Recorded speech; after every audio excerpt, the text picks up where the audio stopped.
Good day to you, Attorney Bentham de la Cruz, and to my fellow classmates. My name is Carlos Udivilio, and here are my answers. Number 1. Who must prosecute criminal actions under latest amendments to Section 5, Rule 110, Section 5, who must prosecute criminal actions? All criminal actions commenced by a complaint or information shall be prosecuted under the direction and control of the prosecutor.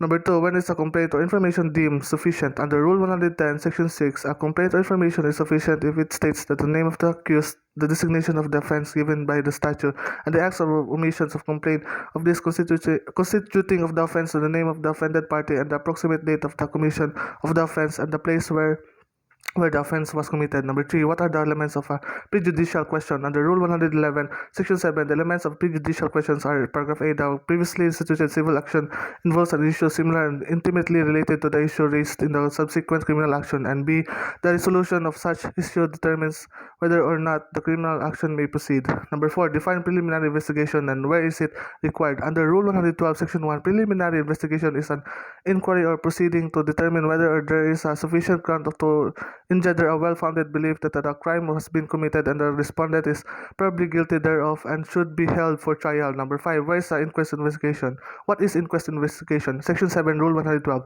Under Rule 112, Section 7, when a person is lawfully arrested without a warrant involving offense which requires a preliminary investigation, the complaint or information may be filed by a prosecutor without the need of such investigation, provided an inquest was conducted in accordance with existing rules. Number 6, define arrest, how it is made. Under Rule 113, Section 1, arrest is taking of a person to the custody in order that he may be bound to answer for the commission of the offense. Section 2, the arrest how made. An arrest is made by actual restraint of a person to be arrested or by his submission to the custody of the person making the arrest. Number 7, what are the instances when the arrest without a warrant is lawful? Under Rule 113, Section 5, a peace officer of a private person may, without a warrant, arrest a person when 3 elements are present. 1 is in flagrante delicto, 2nd is hard pursuit, 3rd is arrest of fugitive or prisoner's arrest. Number 8, what is bail? What are the kinds of bail? Under Rule 114, Section 1, bail is a security given for the release of a person of the custody of the law, furnished by him and the bondsman, to the guarantee of his appearance before any court of is required under the conditions hereinafter specified. Section 2, all kinds of bail are subject to the following conditions. A, the undertaking shall be effective upon approval, and unless cancelled shall remain in the force of all stages of the case until promulgation of the judgment of the regional trial court, irrespective of whether the case was originally filed and appealed to it. B, the accused shall be appear before the proper of whether the required by the court of these rules. C, the failure to the accused to appear at the trial without a justification of despite due to notice that should be deemed a waiver for his right to be present thereat. In such case, the trial may proceed to the absentia, and D, the bondsman shall be surrendered the accused to the court of the execution of the final judgment. Number 9, give the 5 rights of the accused. Under Rule 115, Section 1, in all criminal prosecutions, the accused shall be entitled to the following rights: A, to the presume the innocent until the contrary is proven beyond reasonable doubt; B, to the informed of the nature of the case of the accusation against him. Next is to accept from the being compelled to this witness against himself. Next is to have speedy, impartial, and public trial, and last, to appeal in the cases allowed and in all manner prescribed by law. Number 10, how is arraignment made?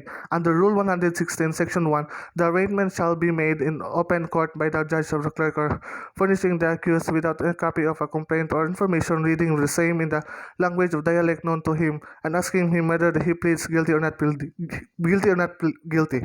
Number 11, what is plea bargaining? What is authorized by? Under Rule 116, Section 2, plea of guilty is a lesser offense.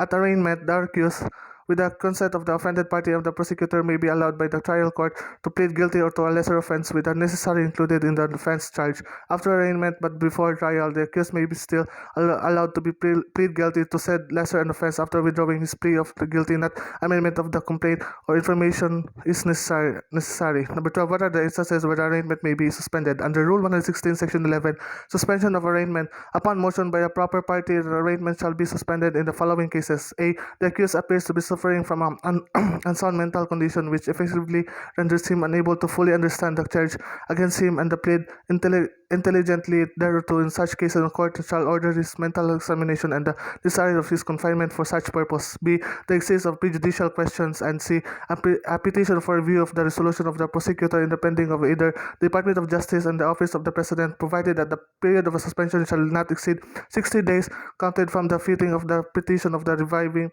reviewing office. Number 13, what does double jeopardy attaches under Rule 117, Section 7, when the accused has been convicted or acquitted of the case against him or dismissed or otherwise determined without access, consent by the court of confinement of jurisdiction upon the valid completion of information or other formal charge, sufficient and other subsequent of sustained and conviction of other accused and plead to a charge or conviction of acquittal of the accused of the dismissal of the case, so shall be a bar of another prosecution for the offense charged of any attempt of commit the same station of therefore of other necessity includes offense charged in former complaint of or information. Number 14. What is the order of trial in criminal cases? Under Rule 119, Section 11, Order of Trial. The trial shall proceed in the following order. A. The prosecution shall proceed evidence or prove the charge in the proper case and a civil liability. B. Accused may present evidence proof the defense and damages of any arising from the assurance of the provisional remedy in the case. C. The prosecution of the defense may in the order present rebuttal and sorry rebuttal evidence unless the court further the justice permits the present additional evidence bearing upon the main issue. D. Upon the admission of evidence of the parties, the case of shall be deemed submitted for the decision of the court. Directs him for the argue orally of the submit written memoranda. E. When the accused admits the accused omission has a charge in the complaint of information but the interprets law of defense of the order of trial of be modified. 15. When can a co-accused be charged to become a state witness? Under Rule 119, Section 17, discharge of accused to be state witness.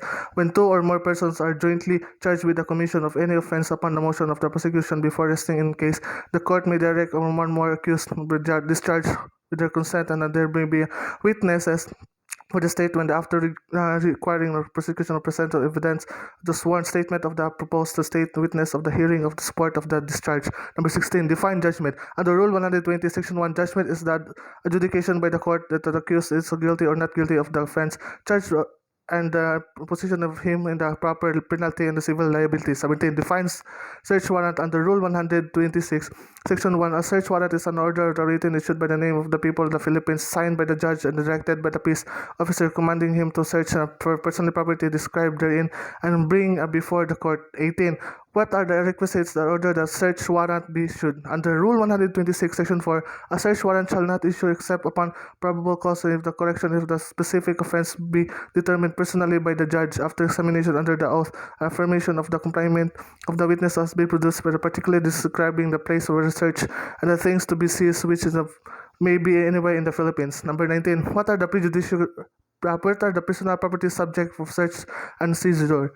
Under Rule 126, Section 3, a search warrant may be issued for the search and seizure for personal property, a subject of the offense, stolen of the embezzled, and the other proceeds of the fruits of the offense, and C. Use of intended to be the accused of the means of the committing of an offense. 20.